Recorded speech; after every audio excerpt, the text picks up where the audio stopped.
So I'm going to spend this video reading chapter 4 of I Am Albert Einstein. Please watch the other videos in our playlist to get the other chapters. Chapter 4, Space Bender. Albert spent his life looking for unifying principles in physics, meaning ideas that could explain not just a specific phenomenon, but many different ones. He believed deeply in an order to the universe, and would later in his life look for the unifying principle to explain all of physics. His desire to tie things together drove him to what he called the happiest thought of my life, which led to the general theory of relativity. This idea, explaining gravity, built upon his original special theory of relativity. Newton had given a partial explanation for gravity and how the planets move with the universal law of gravitation. It basically said that the bigger the objects are, the closer they are to each other, and the greater their force of attraction. But it didn't explain why objects cause gravity. Enter Albert, who reimagined space and time as coming together as space-time, or a fabric that bends and curves. Gravity is not a force, but the result of the bending of space-time when mass is present. Albert's general theory of relativity explained how Earth, a very, very big bowling ball, warps space so that any object, from a marble out of your hand to light from stars, falls towards it. He didn't just figure out that space bends, but he also found a way to measure how it bends. Unlike his special theory of relativity, which took him only weeks to figure out, Einstein's general theory took him 9 years. And after he began working on it in 1907, it took him 9 years to complete. He spent his years doing extremely difficult mathematical formulas and running into problems that meant more math before coming up with the long equations that explained his theory. But in 1916, he published the theory that he described as one of incomparable beauty. In order to prove the theory was right, astronomers came up with an experiment. They took a star that they knew the exact location of and photographed it right before the star passed the sun. If Albert was right, the star would appear higher than its real location, as the sun's gravity bent the light coming off. To get a photo of the star during the day, they had to wait until a solar eclipse, when the moon blocks all the sun's light. Albert had come out with the general theory of relativity smack in the middle of World War I, which began in 1914. Albert was a pacifist, which means he disagreed with wars and he didn't believe that they came with any good. This put him at odds with some of the German colleagues, and he was attacked at the university for his position. Albert firmly believed that scientists should use their powers to help people and not to invent weapons to kill them. The war also meant that the astronomers who hoped to test the general theory of relativity were delayed until the solar eclipse on May 29, 1919, when he could finally take the photos. However, the star was in the wrong place, and Albert was right. The news of his discovery made headlines. All over the world, even if most people really didn't understand general relativity, they knew that it was extremely important.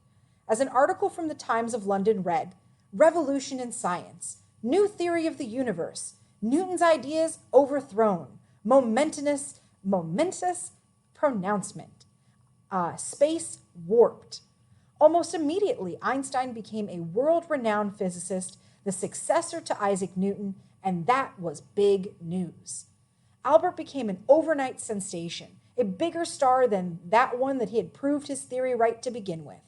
Albert wasn't just any scientist, he was a famous scientist, with all the makings of a celebrity: kooky outfits, crazy hair, eccentric personality, and great one-liners. He became a huge personality all over the world. Most people didn't even know the first thing about relativity, but they knew that they liked him. Albert, however, wasn't sure how he felt about fame. This was a guy who said he wanted to be left alone to think.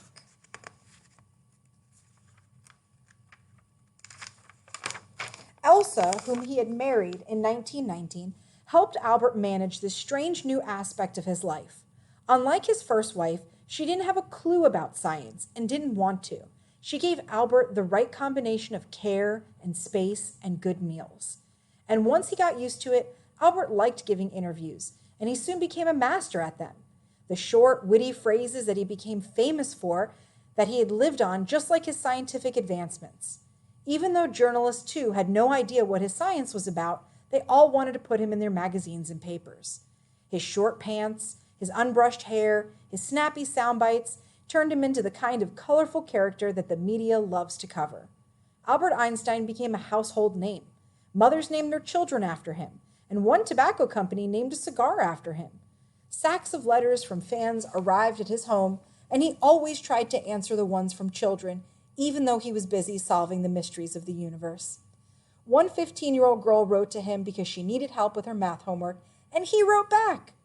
He didn't give her the answer, but he drew a diagram with a hint so that she could figure it out herself.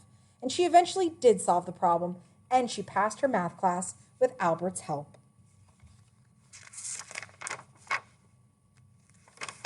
So that ends chapter 4. I'll read chapter 5 for you tomorrow. There was a couple little parts that I do want to add for you. Here's a couple of Albert's famous one-liners.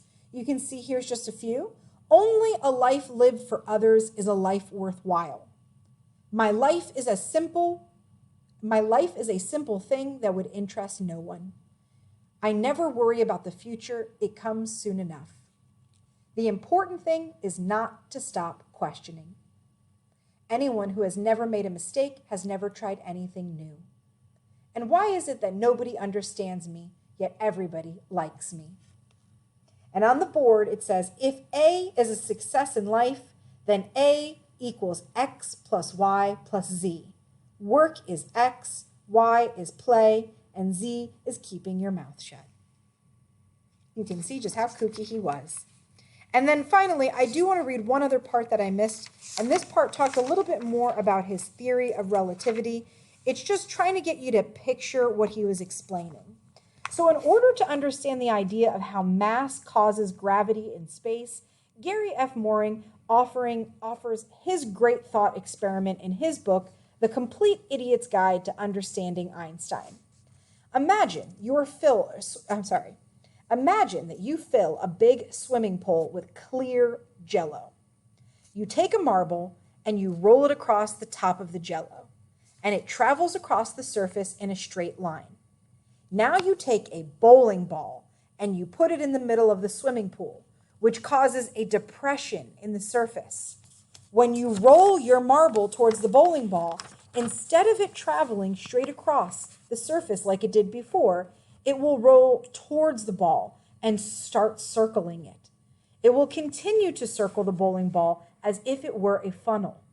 If the Jell-O were completely invisible like space is, you wouldn't see the dent or the slope that is made by the bowling ball, and you would think that a hidden force, remember Albert's compass, was attracting the marble to the bowling ball.